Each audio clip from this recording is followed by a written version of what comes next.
Halo semuanya, nama saya Robi Sutrisna. Kali ini saya mau berbagi rahasia tentang ada 8 buah cara yang digunakan oleh para elit global atau para pemuja keyakinan tertentu untuk mengendalikan dunia ini. Melalui video kali ini, saya ingin membongkar cara jahat bagaimana para elit global tersebut mengendalikan dunia ini dengan strategi-strateginya. Saya tidak membahas konspirasi lambang-lambang seperti Dajjal atau lainnya. Dan tujuan dari membuat video ini untuk kita lebih mengingat, memperkuat kesadaran kita semua, memberi pengetahuan tentang 1. Pikiran sadar atau conscious mind. 2. Pikiran bawah sadar atau subconscious mind. Kepada semua masyarakat, khususnya generasi muda kita, generasi milenial, dan generasi-generasi selanjutnya. Sebelum saya jelasin, teman-teman jangan lupa like dan subscribe, supaya tidak ketinggalan video-video lainnya dari Yes Bisa. Ada 8 metode pengontrolan yang mereka gunakan yang disebut dengan 8M, terdiri dari M yang pertama, mind atau pikiran. M yang kedua, music atau musik. M yang ketiga adalah money atau uang. M yang keempat adalah military atau militer. M yang kelima adalah media. M yang keenam adalah medicine atau obat-obatan. M yang ketujuh adalah mobile phone atau telepon genggam. M yang kedelapan adalah metaverse. Oke, kita mulai. Metode kontrol yang dilakukan oleh elit global. Yang pertama, mind atau pikiran.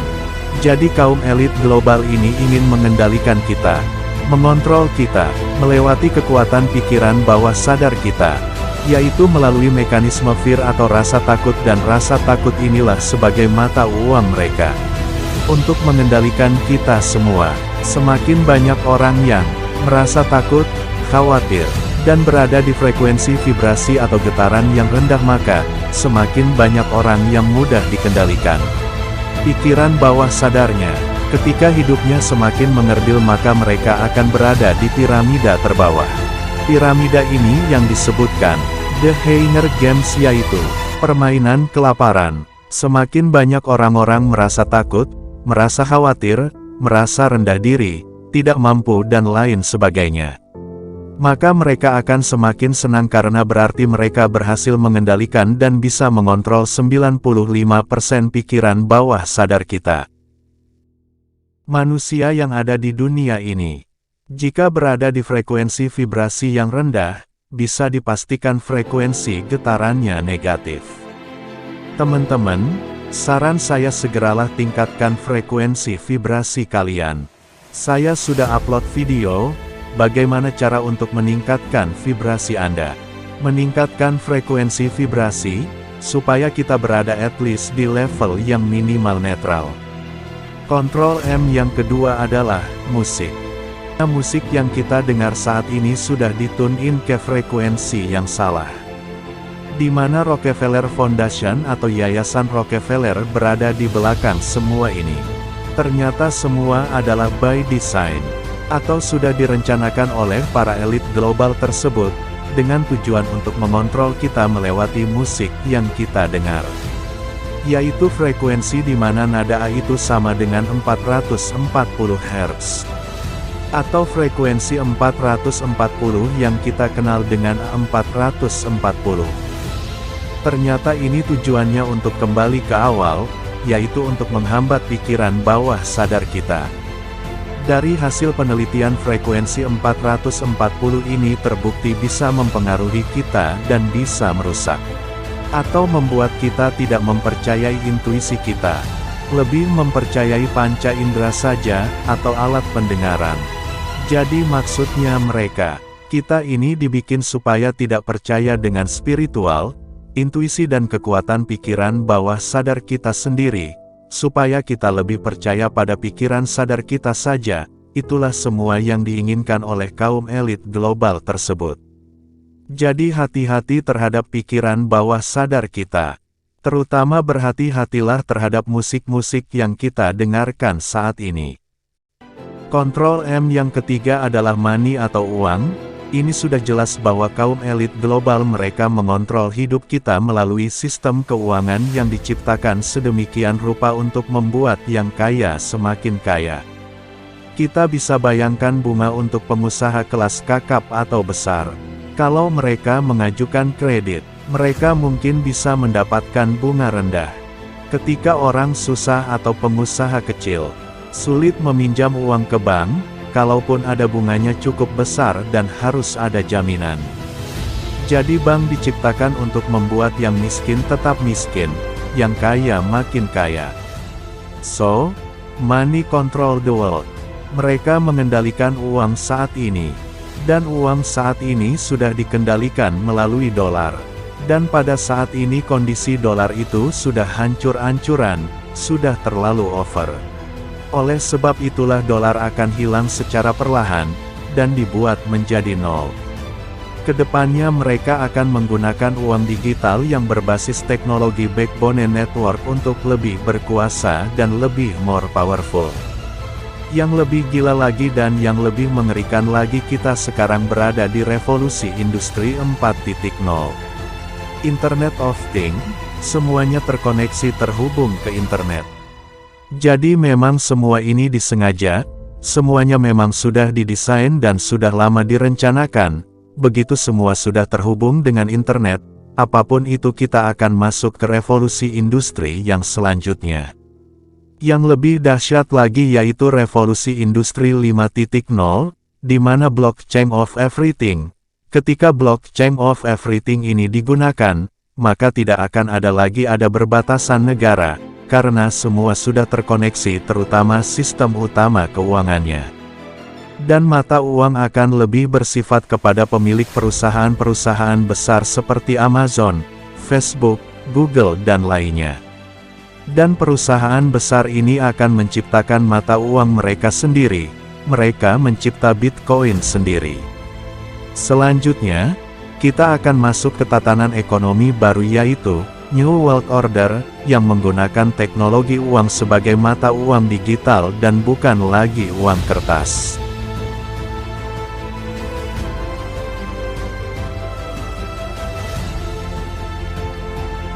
Sebenarnya Bitcoin yang sekarang ini ada, dia melawan uang mereka, karena Bitcoin ini membypass langsung semua aturan mereka yaitu kaum elit global. Jadi Bitcoin ini sebetulnya adalah people's money atau mata uang rakyat, mata uang yang tidak tergantung dengan mereka. Saya menyarankan teman-teman saat ini kalau belum punya Bitcoin mulai menabung beli Bitcoin, kalau belum punya emas dan perak mulai menabung emas dan perak.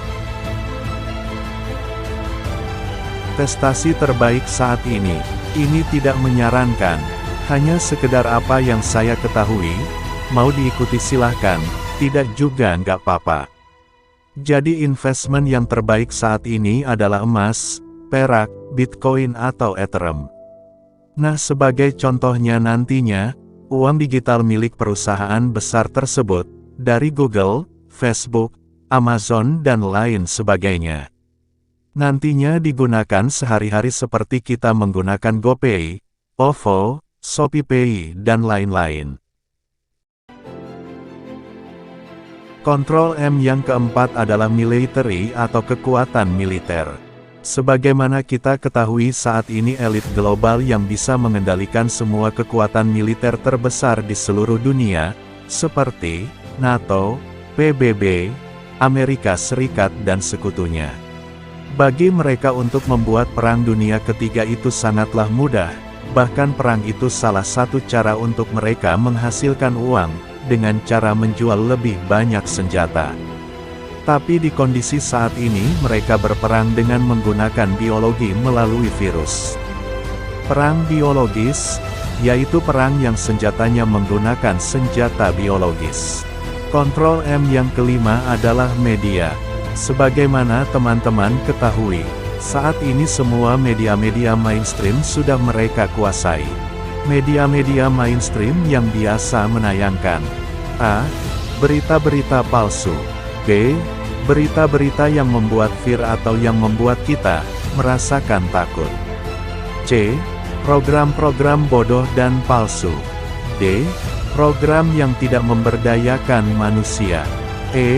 Program musik-musik yang tidak berfaedah dan tidak memberdayakan. Jika teman-teman yang masih menonton televisi saat ini, saran saya sebaiknya mulai mempertimbangkan untuk shutdown televisi itu. Kalaupun masih menonton televisi, sebaiknya tonton materi-materi yang lebih bermanfaat dan lebih memberdayakan. Karena sebagaimana kita ketahui, bahkan berita-berita yang ada di media-media mainstream pun itu semua sudah dikontrol dan sudah dikendalikan. Ada baiknya kita lebih banyak melihat berita di channel-channel yang anti-mainstream. Bahkan YouTube pun sebenarnya sekarang sudah mulai dikendalikan mereka. Contohnya, ketika ada corona COVID-19 maka otomatis di setiap halaman YouTube pasti ada informasi dari WHO. Kontrol M yang keenam adalah medicine atau obat-obatan atau industri farmasi besar. Saat ini industri farmasi besar jelas dikuasai oleh kaum elit global, di mana industri farmasi dan obat-obatan ini menghasilkan uang triliunan juta dolar. So mereka menjual pil, vaksin yang harus diberikan kepada semua orang di seluruh dunia. Bisa dibayangkan berapa uang yang dihasilkan ketika ada sebuah perusahaan farmasi besar yang berhasil menjual vaksin untuk disuntikkan ke seluruh orang di seluruh populasi dunia. Berapa jumlah uang yang akan dihasilkan adalah cara mereka mengontrol populasi dunia secara global. Kontrol M yang keenam adalah mobile phone, telepon genggam atau di sini sering disebut HP. Mereka mengendalikan teknologi telepon genggam menggunakan frekuensi jahat seperti 5G yang akan diinstal dan akan digunakan menjadi standar acuan frekuensi telepon genggam di seluruh dunia. Dan ini gunanya juga untuk mengontrol populasi dunia secara global. Dikhawatirkan menurut teori konspirasi teknologi 5G ini, teknologi mengandung sesuatu yang berbahaya untuk kesehatan, yaitu kekuatannya jauh lebih besar daripada sinyal yang sudah ada saat ini. Bahaya radiasi sinyal 5G ini dapat menyebabkan kerusakan jaringan tubuh, mempercepat penuaan dini, gangguan metabolisme, kerusakan otak dan sel, meningkatkan risiko insomnia, dan meningkatkan hormon stres. Teknologi 5G ini biasanya digunakan untuk kepentingan militer, untuk mengendalikan musuh dan untuk merusak musuh di wilayah lain. Dan sekarang teknologi 5G digunakan untuk populasi global, bisa Anda bayangkan. Dan satu lagi, teknologi 5G mobile phone ini membuat anak cucu kita, generasi milenial, X, Y, Z dan lain sebagainya sangat ketergantungan dengan teknologi.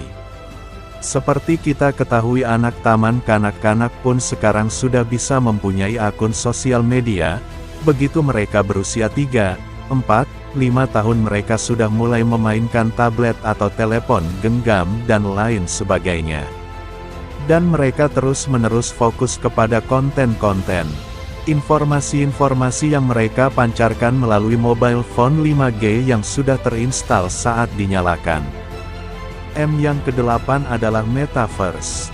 Di Metaverse, pengguna dapat melakukan kegiatan apa saja dalam bentuk virtual seperti berkumpul, rapat, bekerja, bermain, mengadakan berbagai acara, menonton konser atau show, berbelanja online, hingga membeli sebuah properti digital.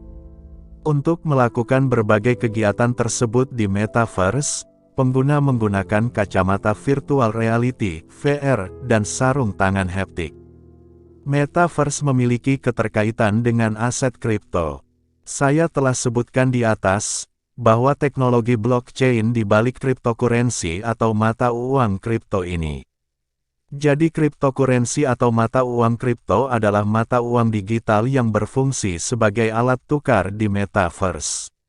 Mata uang kripto yang paling besar dan paling dikenal saat ini adalah Bitcoin. Mereka menciptakan sebuah dunia berbentuk maya lengkap detail sama seperti sekarang ini, yang ujung-ujungnya. Metaverse ini dibuat oleh elit global untuk mengontrol dan menguasai populasi dunia. Dampak adanya Metaverse. Dengan kelebihan teknologinya, adanya dampak buruk yang menimpa kita semua, jika kita tidak sadar dan bijak dalam menggunakan metaverse ini. Melansir CNBC Internasional, mereka sepakat metaverse tidak aman bagi anak-anak dan remaja. Dibuktikan dari penelitian terbaru menunjukkan banyak efek negatif yang dihasilkan. Dampak buruk bagi anak-anak dan remaja, mulai dari maraknya intimidasi, pelecehan hingga masalah hingga harga diri, dan citra tubuh. Albert Rizzo, psikolog yang juga menjabat Direktur Realitas Virtual Medis di Institut Teknologi Kreatif USC, mengatakan saat ini media sosial yang sudah berbahaya bagi anak-anak dan remaja. Di mana realitas virtual dapat memperburuk masalah itu. Ada potensi tenggelam pada dunia virtual, kata Rizzo. Karena begitu masuk satu ruang Anda tidak dapat disentuh secara fisik, kita bisa terpapar realisme yang dapat menyerang secara psikologis, tambahnya. Sehingga dapat menciptakan rasa kesepian serta permasalahan citra tubuh, serta konten yang berbahaya terkait dengan bunuh diri. Selain itu penggunaan avatar digital 3D di metaverse juga membawa masalah lain, karena mampu memodifikasi.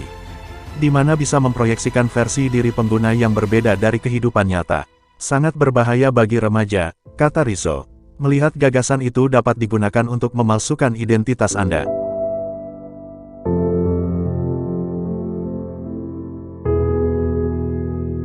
Satu, kecanduan. Penelitian di masyarakat tentang kecanduan sosial media yang sudah ada saat ini. Begitu pula akan terjadi pada teknologi metaverse ini. Bahkan efek metaverse lebih parah daripada media sosial yang sudah ada saat ini. Mengingat metaverse adalah dunia digital, atau dunia maya, yang dirancang oleh mereka mirip sama dengan dunia nyata, atau real world yang kita tinggali saat ini. Dampaknya antara lain, seperti kecanduan video game, orang bisa lupa waktu, jika terus-menerus menyebabkan ketergantungan dan mempengaruhi produktivitas di kehidupan yang nyata. Selain itu, metaverse dapat membuat orang malas bergerak. Karena adanya metaverse ini membuat orang dapat bertemu secara virtual saja.